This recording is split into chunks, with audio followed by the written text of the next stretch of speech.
tidak euforia yang berlebihan. Kita semuanya harus percepat proses vaksinasi ini dan tetap taat terhadap protokol kesehatan. Terutama memakai masker.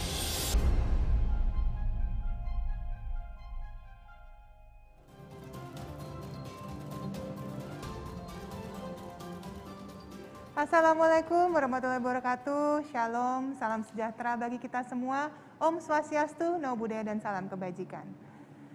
Selama Indonesia merdeka, Konstitusi Indonesia selalu menjamin akses yang sama dan kesempatan yang sama bagi penyandang disabilitas, people of different abilities, untuk mendapatkan hak sebagai warga negara, seperti mengakses pelayanan publik, mendapatkan pelayanan kesehatan, serta mendapatkan perlindungan termasuk di masa pandemi COVID-19 ini. Pemerintah sudah memasukkan kelompok disabilitas ke dalam prioritas vaksinasi COVID-19. Artinya, mereka yang pertama-tama harus dilindungi. Bahkan sudah terbentuk sebuah komisi khusus untuk penyandang disabilitas yang anggotanya dilantik oleh Presiden Joko Widodo 1 Desember 2021 yang lalu. Pada kesempatan ini kita mendapatkan kesempatan yang istimewa, berdialog langsung dengan staf khusus Presiden untuk bidang sosial, Mbak Angki Yudhistia, yang saat ini sudah hadir secara virtual untuk menambah lebih banyak informasi tentang pandemi dan penyandang disabilitas di Indonesia. Selamat sore, Mbak Angki. Assalamualaikum, terima kasih banyak Mbak Angki sudah mau bergabung dengan kita pada kesempatan yang berbahagia ini. Mbak Angki, kita mau tanya-tanya dulu, boleh ya? Ada beberapa pertanyaan yang ingin saya tanyakan. Apa saja sih kemajuan yang dibuat pemerintah selama 2021 sehingga situasi kondisi pandemi COVID-19 saat ini, tahun 2021 ini dapat dirasakan bagi penyandang disabilitas atau difabel dibandingkan dengan tahun 2020 lalu? Oke, jika kita bicara tentang apa saja kemajuan yang dibuat oleh pemerintah selama 2021 sehingga situasi kondisi pandemi COVID-19 saat ini, di tahun 2021 ini dapat dirasakan bagi penyandang disabilitas dibandingkan tahun 2020 yang lalu. Di tahun 2021 ini sebuah momen sejarah telah terbentuk, yaitu dengan disahkannya Komisi Nasional Disabilitas sebagai lembaga non-struktural yang bertanggung jawab langsung kepada Bapak Presiden dalam rangka perlindungan dan penghormatan hak-hak penyandang disabilitas. Momen ini telah kita tunggu-tunggu oleh kita semua, terutama teman-teman penyandang disabilitas. Harapannya bahwa lembaga ini dapat menjadi lokomotif bagi semua upaya, pergerakan, dan strategi dalam rangka menciptakan lingkungan yang inklusif di Indonesia. Selain itu, sama seperti tahun 2020, karena masih berada dalam situasi pandemi COVID-19, komitmen pemerintah dalam program perlindungan sosial dan kesehatan untuk penyandang disabilitas tertuang dalam berbagai kategori program, seperti program Keluarga Harapan, program Kartu Sembako, bantuan sosial tunai, diskon tarif listrik, program Kartu Prakerja, bantuan subsidi upah, subsidi kuota internet, dan BLT untuk teman-teman disabilitas yang berwirausaha. Baik, terima kasih Mbak Angki. Lalu bagaimana pandangan Mbak Angki sendiri tentang perkembangan vaksinasi COVID-19 terhadap penyandang disabilitas atau difabel? Apakah cukup signifikan kemajuannya? Apalagi ketika dikategorikan sebagai prioritas dalam kelompok masyarakat rentan. Penyandang disabilitas dikategorikan sebagai masyarakat rentan. Oleh karena itu, sejak adanya vaksin di Indonesia, teman-teman disabilitas masuk ke dalam kategori prioritas penerima vaksin COVID-19 sejak awal tahun 2021. Berbagai upaya dan inisiatif telah dilakukan dalam rangka menghadirkan akses vaksinasi yang merata bagi penyandang disabilitas, termasuk dalam program kolaborasi vaksinasi inklusif yang dilakukan staf khusus Presiden dengan beberapa kementerian lembaga. Dan juga pada bulan Maret dan April 2021 itu kita bekerjasama dengan kementerian lembaga, dan juga selanjutnya hingga akhir tahun ini kita telah mendistribusikan vaksin hibah Sinovac dari pemerintah Uni Emirat Arab kepada Bapak Presiden Joko Widodo yang dibagikan kepada teman-teman disabilitas di 6 provinsi prioritas, yaitu Jawa Barat, Jawa Tengah, daerah istimewa Yogyakarta, Jawa Timur, dan Bali sebagaimana adalah zona merah khususnya untuk penyandang disabilitas yang terdampak. Kemudian dalam hal kebijakan program percepatan vaksinasi COVID-19, berbagai instansi yang menjadi stakeholder utama dalam vaksinasi penyandang disabilitas yaitu Kementerian Kesehatan, Kementerian Sosial, dan Kementerian Dalam Negeri telah mengeluarkan berbagai kerangka hukum kebijakan untuk mengurai kendala dan tantangan yang terjadi di lapangan. Adapun kebijakan kerangka hukum itu berupa surat edaran dari masing-masing. Baik, menurut Mbak Angki, apa ya kesenjangan atau harapan yang belum terpenuhi dari para penyandang disabilitas atau difabel selama tahun 2021 ini? Apalagi yang perlu dilakukan oleh kita bersama?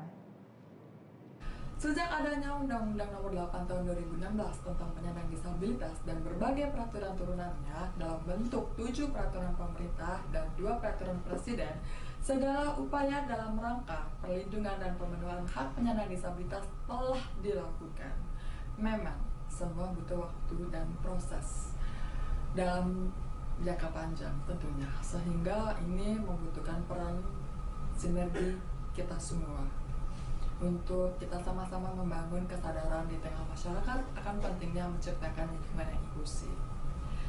Dalam konteks pandemi COVID-19 ini, penting bagi kita semua untuk terus mengadvokasi dan saling mengingatkan pentingnya menerapkan protokol kesehatan yang ketat dan pentingnya vaksinasi COVID-19 untuk teman-teman disabilitas.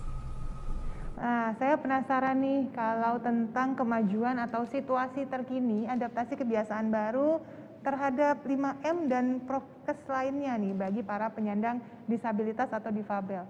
Mana sih yang paling sulit di antara 5M atau dari prokes tersebut dan mana yang paling mudah diadaptasi dan apa faktor pendukung kesuksesan beradaptasi tersebut?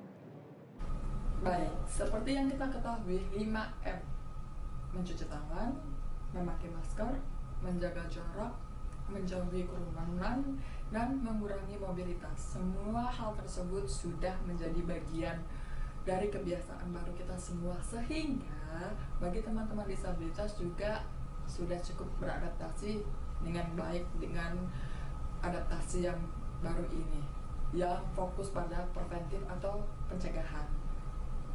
Hambatan dalam menerapkan prokes bergantung pada ragam disabilitas dari individu teman disabilitas. Misalnya, untuk teman-teman penyandang disabilitas sensorik akan lebih sulit berkomunikasi jika semuanya memakai masker.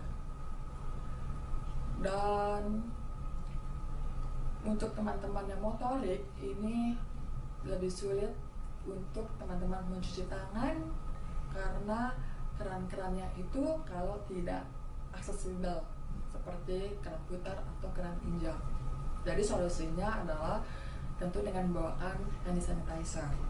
Nah, untuk teman-teman disabilitas tentunya dengan teknologi yang bisa membantu teman-teman disabilitas berkomunikasi. Gitu. Salah satu kunci penting dalam menumbuhkan kesadaran akan prokes bagi penyandang disabilitas adalah peran support system, family, keluarga, kerabat.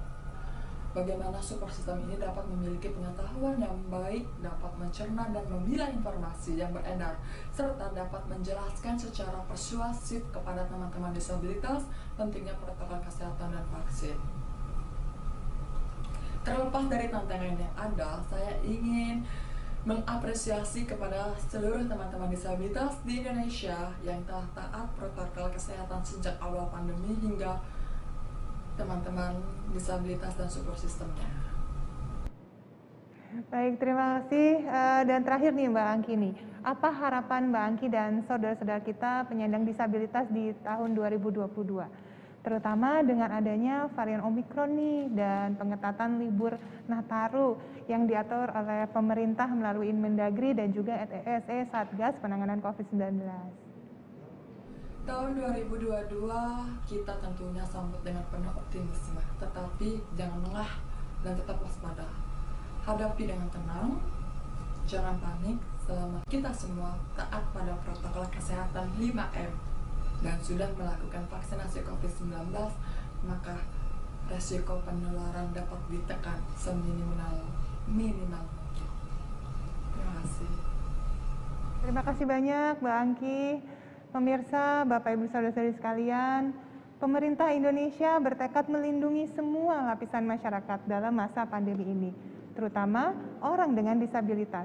Karena no one is safe until everyone is safe. Kita aman kalau semua orang aman dari COVID-19. Ayo tetap disiplin prokes, patuhi peraturan selama masa Nataru, dan segera vaksinasi bagi yang belum.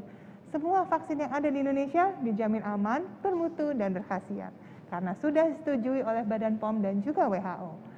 Mari kita tutup 2021 dengan tekad mempertahankan kondisi yang membaik ini dan jadikan tahun depan, tahun 2022, sebagai tahun terakhir pandemi dan menjadi tahun yang lebih nyaman bagi kita semua.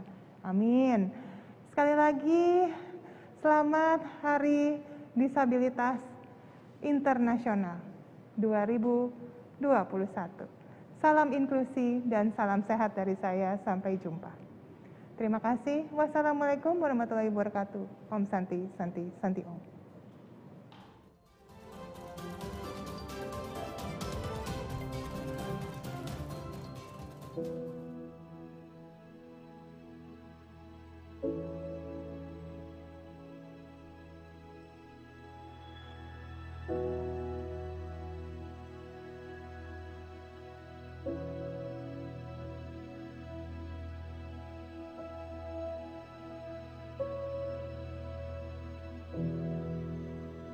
Ayo pakai masker, ayo cepat vaksin.